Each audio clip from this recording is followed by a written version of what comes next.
2023년 6월 15일 오늘 우리에게 주시는 하나님의 말씀은 에레미야애가 4장 11절에서 22절 말씀입니다. 여호와께서 그의 분을 내시며 그의 맹렬한 진노를 쏟으시며 시온의 불을 지르사 그 터를 사르셨도다. 대적과 원수가 예루살렘 성문으로 들어갈 줄은 세상의 모든 왕들과 천하 모든 백성이 믿지 못하였었도다. 그의 선지자들의 죄들과 제사장들의 죄악들 때문이니 그들이 성읍 안에서 의인들의 피를 흘렸도다.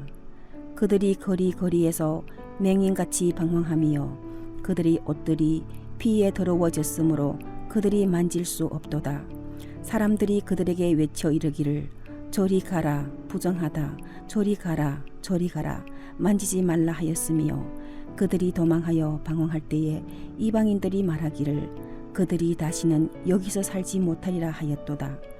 여호와께서 노하여 그들을 흩으시고 다시는 돌보지 아니하시리니 그들이 제사장들을 높이지 아니하였으며 장로들을 대접하지 아니하였음이로다.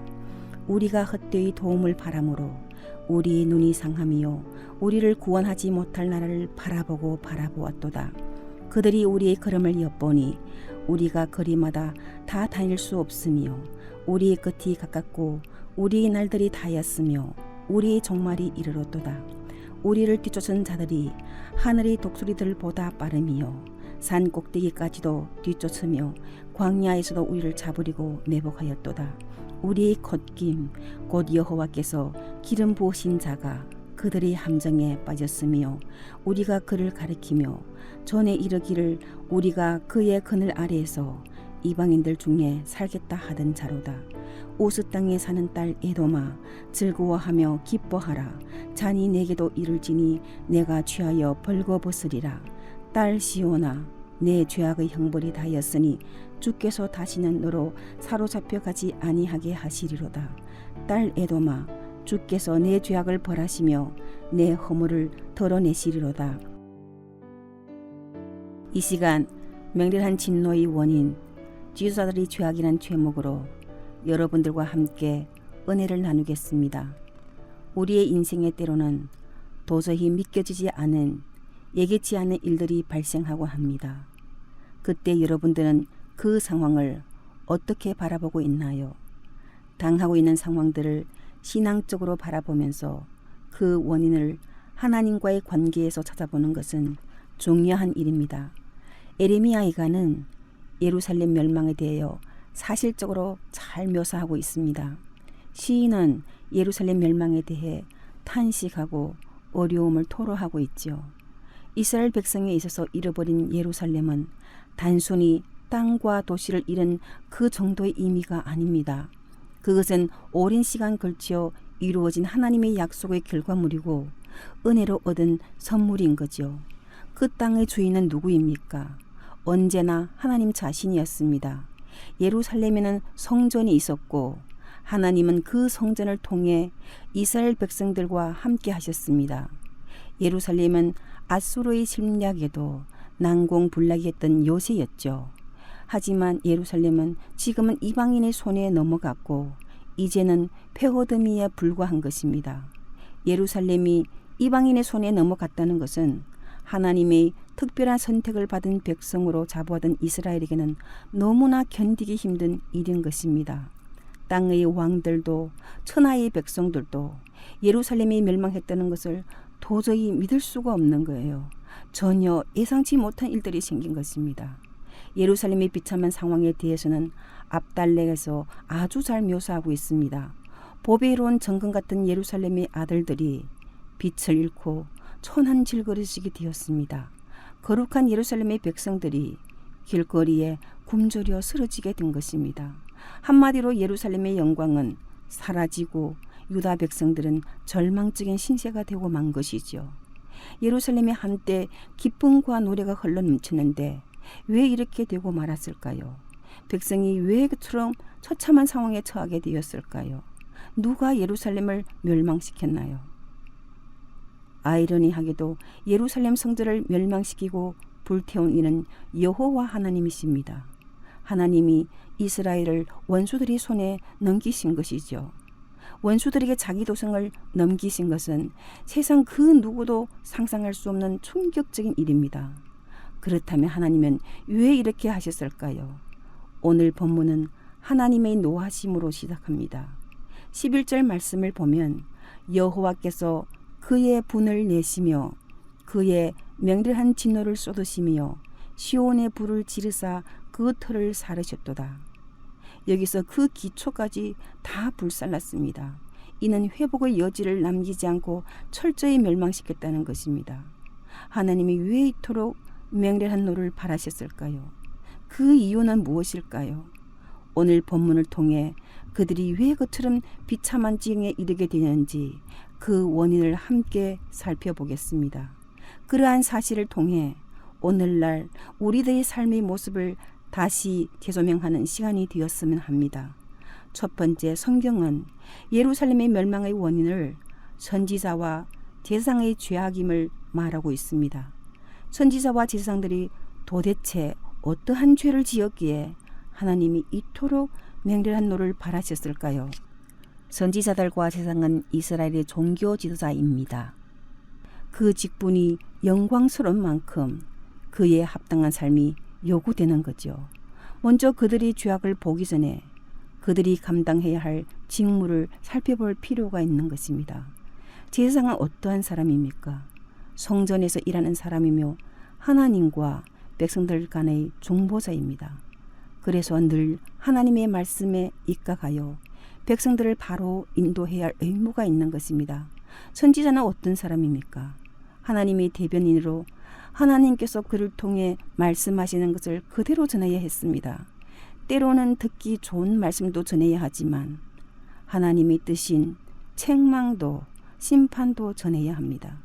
그리하여 회개를 촉구함으로 백성들을 올바로 인도하는 것이 그들의 책임인 것이죠. 하지만 그들은 어떻게 했습니까? 그들은 그 역할을 잘 수행하지 못하였습니다. 하나님의 말씀을 버리고 자기의 소욕을 쫓아 자기의 뜻대로 행한 것이죠. 예레미야서에는 선지자의 죄악을 지적한 내용들이 많이 나옵니다. 8장 10절 11절을 보면은 선지자로부터 제사장까지 다 거짓을 행함이라.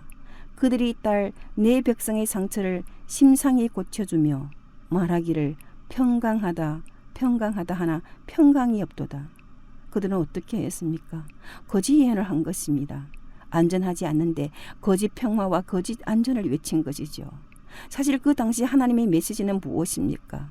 심판이고 바벨론에 항복하는 것이었습니다. 참 선지자 예레미야는 계속하여 하나님의 심판의 메시지를 전합니다. 얼마나 어려웠겠어요. 당시 사람들은 그의 설교를 듣기 싫어하여 더 이상 말씀을 듣지 않으려 합니다. 사실 그는 전한 메시지로 인하여 오해를 받기도 하고 많은 고통을 감수해야만 했습니다. 하지만 끝까지 하나님을 신뢰함으로 말씀을 충실히 전합니다. 제사장들은 어떻게 했나요? 말라기를 보면 내 이름을 멸시하는 제사장들아 책망하는 장면이 나옵니다. 너희가 눈먼 희생으로 드리는 것이 어찌 악하지 아니하며 저는 것 병든 것을 드리는 것이 어찌 악하지 아니하냐. 마치 제사를 우상에게 하듯 합니다. 하나님을 잘 섬겨야 할 제사장들이 위선적이고 형식적인 제사를 드린 것이죠. 이것은 백성들을 멸망으로 이끌고 가는 죄악인 것입니다. 오늘 본문에서는 뭐라고 말하고 있습니까? 13절 말씀입니다. 그의 선지자들의 죄들과 제사장들의 죄악들 때문이니 그들이 성읍 안에서 의인들의 피를 흘렸도다. 성읍 안에서 의인들의 피를 흘린 것이 왜 이토록 하나님의 노를 부를 만한 죄악인가요? 예루살렘 성전은 하나님이 거하시는 곳입니다. 하나님이 거하는 곳에 부정한 것이 함께 존재할 수 없는 거죠. 하나님은 부정을 유발하는 가장 큰 원인을 피를 흘리는 것으로 여깁니다. 피는 성전을 더럽힘으로 그 안에 거하는 자들이 땅에 유리되도록 만드는 것입니다. 그 결과로 지도자들은 어떻게 됩니까? 수치를 당하고 예루살렘 성읍에서 쫓겨나 거리를 방황하게 된 것입니다. 원래 제사장들은 문둥병이 부정한지 여부를 판결해야 했는데 이제는 문둥병처럼 부정하다며 배척의 대상이 된 것입니다. 그들은 거리에서 소경같이 방황합니다. 백성들이 영적 근거를 책임져야 할 지도자들이 이렇게 되었으니 백성들은 어떻게 됩니까? 백성들은 죄악과 타락의 심령으로 빠져들어갈 수밖에 없는 거죠. 이처럼 영적 지도자들은 막중한 책임을 지니고 있습니다. 말씀의 파수꾼인 영적 지도자들은 하나님의 말씀 앞에 온전히 서야 합니다. 영적 지도자가 하나님 앞에 바로 설 때 그 공동체는 하나님 앞에 복을 받고 평안을 유지할 것입니다. 오늘날 우리는 한 가정을 이끄는 가장으로 또는 직장의 책임자로 교회의 한 부서를 맡은 지도자로 말씀 앞에 온전히 서며 하나님을 두려워하는 마음으로 하나님께서 맡겨주신 일들을 감당하여야 합니다. 아울러 모든 성도들은 자신이 세상의 빛과 소금으로 불신자들에 대해 영적인 지도자라는 사실을 명심하여 이 세상에서 하나님 자녀로서의 역할을 감당해야 합니다. 오늘 이 시대를 살아가는 우리에게 하나님은 각 개인에게 사명을 주셨습니다. 그 사명을 감당하는 데 있어서 때로는 어려움도 있고 좌절할 때도 있죠. 하지만 그러한 상황에서 더욱 하나님을 바라보며 소망해야 합니다. 비록 시대가 심판 속으로 흘러간다 할지라도 하나님은 말씀 앞에 온전히 서 있는 사역자를 기억하시고 그 미래를 책임지십니다. 오직 하나님을 바라보며 그 능력을 의지하는 것이 회복의 길입니다. 둘째, 헛된 도움을 바라보았기 때문입니다. 10절 말씀 함께 읽습니다. 우리가 헛되이 도움을 바람으로 우리의 눈이 상함이요 우리를 구원하지 못할 나라를 바라보고 바라보았도다. 여호와 하나님을 의지하지 않고 헛된 도움을 바라본 것이 멸망의 원인입니다. 여기서 시인은 뭐라고 고백합니까? 우리들이 헛된 도움을 계속해서 바라보느라 눈이 상했다고 고백합니다.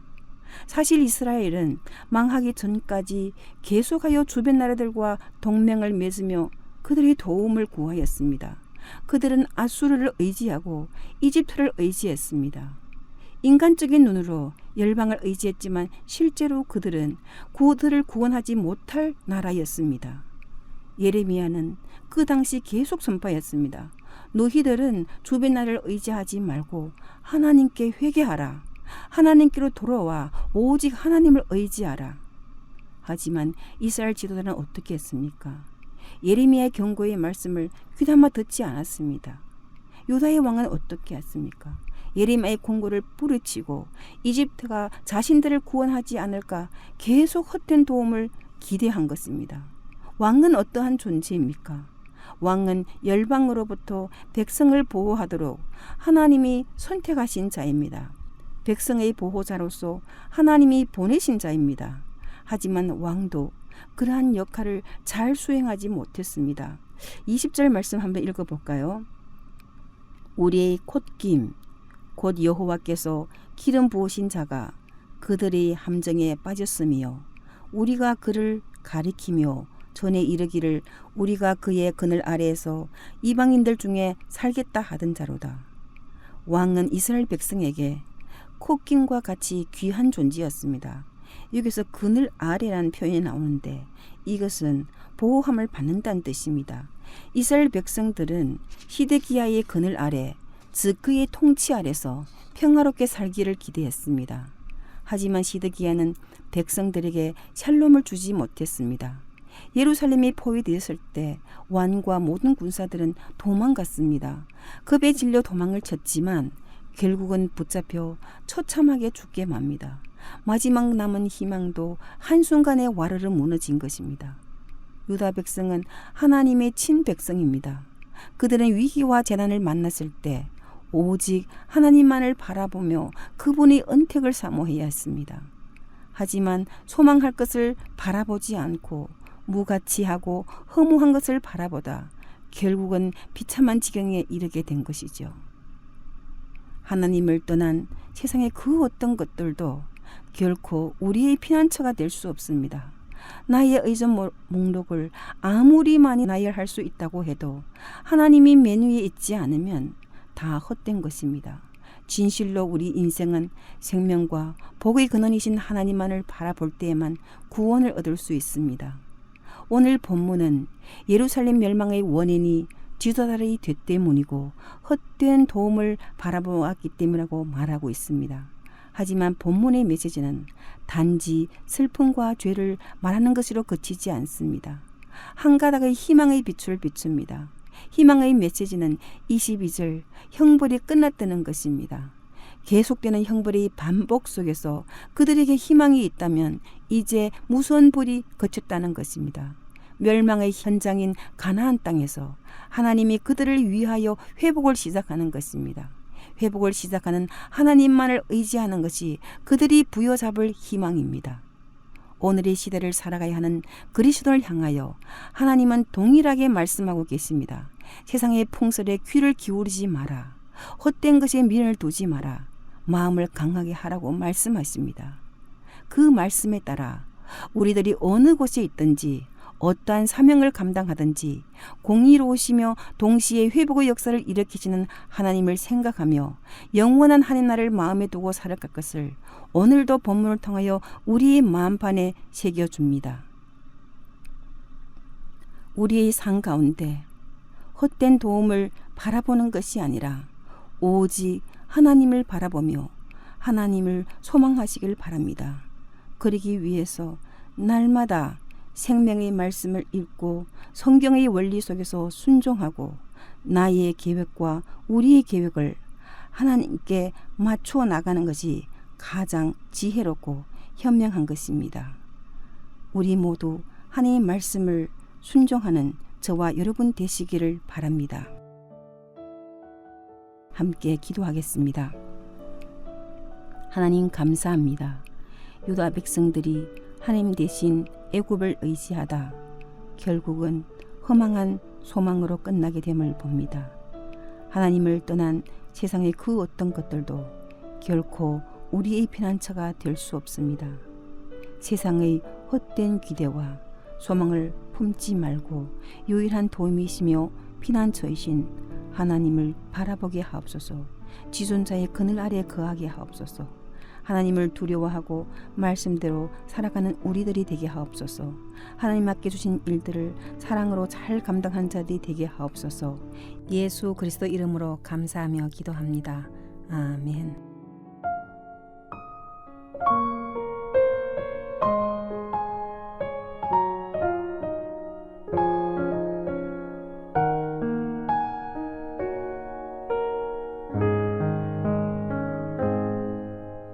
말씀 앞에서 경외함으로 주께 홀로 섭니다. 생명의 말씀 읽고 순종해 주를 예배합니다. 기록된 말씀 힘이 있어서 진리로 우리 거룩해 하며 거룩한 말씀 세세 영원히 복음이 되어 말씀하시네. 하나님 말씀에 두려워 떠는 자, 그 말씀에 생명을 거는 자 한 사람 찾으시는 주님의 약속을 믿어. 하나님 말씀에 운명을 거는 자 순종하며 주 따라가는 자 영원한 하나님 나라 이뤄갈 주의 교회여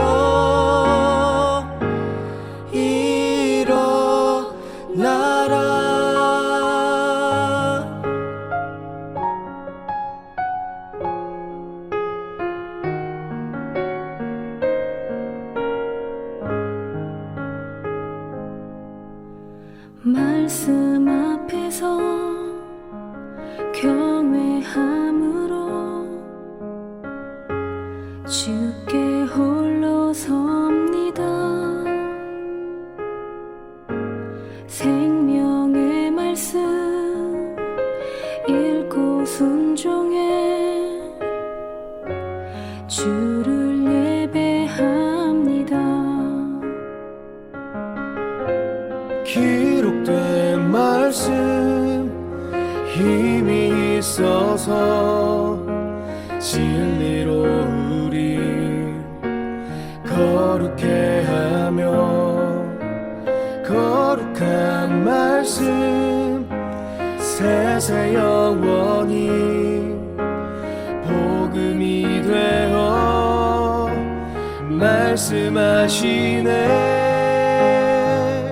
하나님 말씀에 두려워 떠는 자, 그 말씀에 생명을 거는 자, 한 사람 찾으시는 주님의 약속을 믿어. 하나님 말씀에 명을 거는 자, 순종하며 주 따라가는 자, 영원한 하나님 나라 이뤄갈 주의 교회여 일어나라. 주 말씀은 우리를 구원에 이르는 지혜이니 목숨과 내 뜻 다해 그 말씀에 복종하라. 하나님 말씀에 두려워 떠는 자, 그 말씀에 생명을 거는 자, 한 사람 찾으시는 주님의 약속을 믿어. 하나님 말씀에 운명을 거는 자, 순종하며 주 따라가는 자, 영원한 하나님 나라 이뤄갈 주의 교회여